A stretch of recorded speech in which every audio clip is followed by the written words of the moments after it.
Gentlemen, welcome to the forge. On your anvils in front of you is a bar of high-carbon steel from which you will forge a signature blade. However, as you may have guessed, there's a twist. You will also have to forge your blades using these.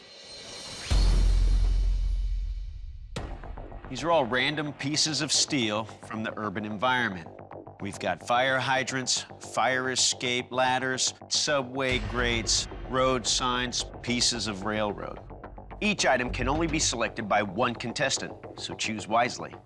And in order to keep things fair, you will all be given equal amounts of the steel you choose. Names were drawn from a hat. Mareko, choose your item. I'm gonna go with the sign. David, go ahead and choose. I choose the grate. Josh, you're up. Choose your item.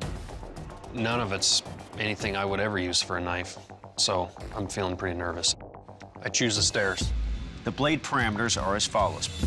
The length of the blade, not including the tang, must fall between 12 and 14 inches. The overall length of your weapon must not exceed 22 inches. Feeling a little anxious. This challenge is gonna be tough. I decide I'm gonna make a long, slender blade that I really liken to a bush knife. What I'm gonna do is first take the high carbon steel and make it into a bar, and then take 2 layers on either side of the grate and laminate it together. He's gonna have to be careful blending those layers, so he's got the high carbon steel on the edge. This knife is the first knife that I've made since I crashed. I'm excited, I'm back, let's do this. I'm gonna make a chef's knife. Kitchen knives typically have a very thin edge, so my plan was just to forge the knife in a way so it had a more robust edge, which can withstand the impact of hitting a hard antler. I'm gonna forge my high carbon bar down into flat stock, cut it up into a bunch of pieces, and then I'm gonna mix that in with the street sign material, but only have the street sign material on the outer edges. I'd like to make a fighter. I don't generally make them 12 inches long, though. It starts to limit my design capabilities at that length. I wonder what's up his sleeve. His last name is Smith, man. I mean, he knows what he's doing. My game plan with that stair material is to draw it out, thin it out, and get it on the outside of my billet. If that billet's a sandwich, it's got everything in the fridge, the pantry, and something from the garage in it. It looks like Dave's dealing with a little bit of a warp or a bend to one direction or another. It's important to straighten the blade before you harden it. David, what are you doing? Hey. Oh, he's gonna break it. If I bend it too much, it could crack. If the blade cracks, I'm finished. So I decide I'm gonna take the blade to the grinder, and hopefully it will work itself out. Looks like Mareko's preparation is paying off. He's taking that blade, and suddenly it's a knife. I got the blade forged out really fast. I'm feeling pretty good about the profile. Now I can quench the blade. Mareko's in. The first thing I want to do is check it with a file, because I know that's something they're gonna do.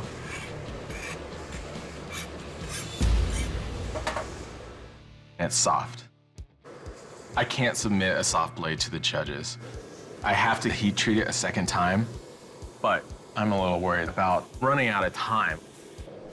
There we go. David is in the quench. And Josh just quenched. Yeah. Hurt the hair on my arm? I'd like to say that's the first time I've burned all the hair off my arm, but it's happened many times before. 3, 2, 1. Bladesmiths, drop your tools, shut down your machines. Bladesmiths, welcome to the strength test. We're gonna have some fun today. We're gonna take your knives and strike antler 10 times. Holy shit. Not only is this gonna test the strength of the edge of your knife, but also the overall durability of the knife itself. Josh, you're up first. You ready? I'm ready. I'm ready too. All right. The antler test is something I do at home, and it's extremely aggressive on the edge, so I'm definitely a bit nervous.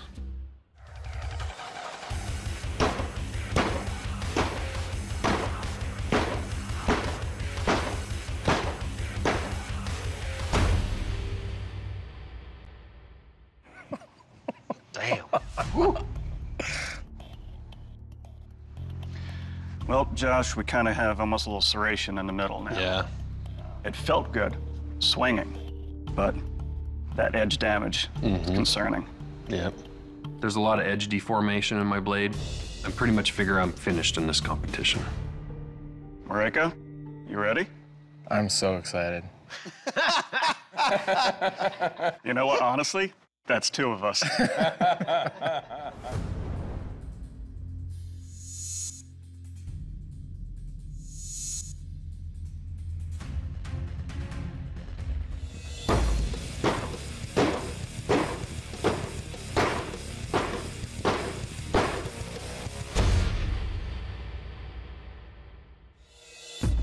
Looks a lot better than mine. It's good, man. Didn't break.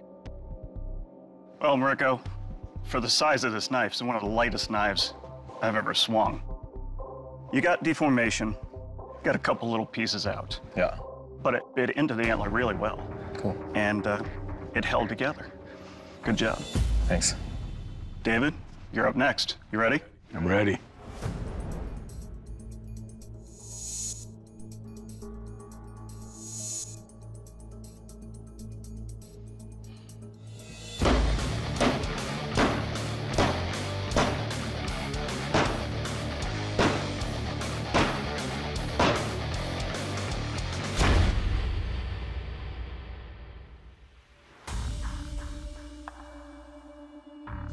Nice job.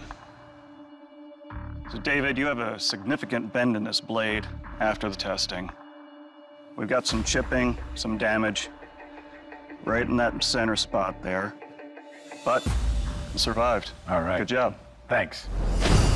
We're gonna test the sharpness of your blades by maybe cutting through all of these apples. It'll depend on your knife. If it's sharp enough, we should have a clean cut all the way through. Josh, are you ready? I'm ready.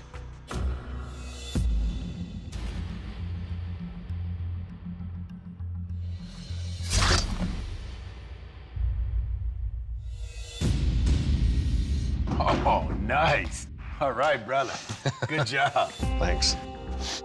Well, Josh, despite your edge having some chipping and wrinkling from the antler damage, it's still sharp enough to cut through the apples. Well done. Thank you. Mariko, you ready? Yeah, man. All right.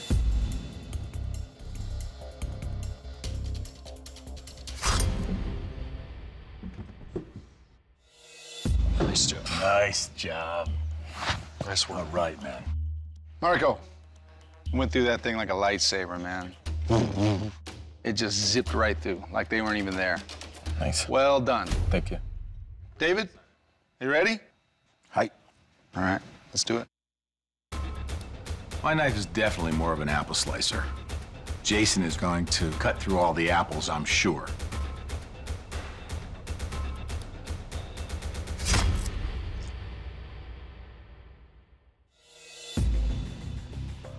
David, during the antler testing, it has bent. The bend is actually curving up. If I'm laying down like this, it's accentuated. So as I'm trying to travel down, it's very difficult to accurately slice through those apples. Well, this is the Olympics of knife making, right? I'll take a bronze any day. That's right. And for that, David, I commend you and I respect you very much. Thank you very much. David, as you acknowledged, this time the judge's decision is an easy one. And I have to ask you to please leave the forge. Thank you, guys.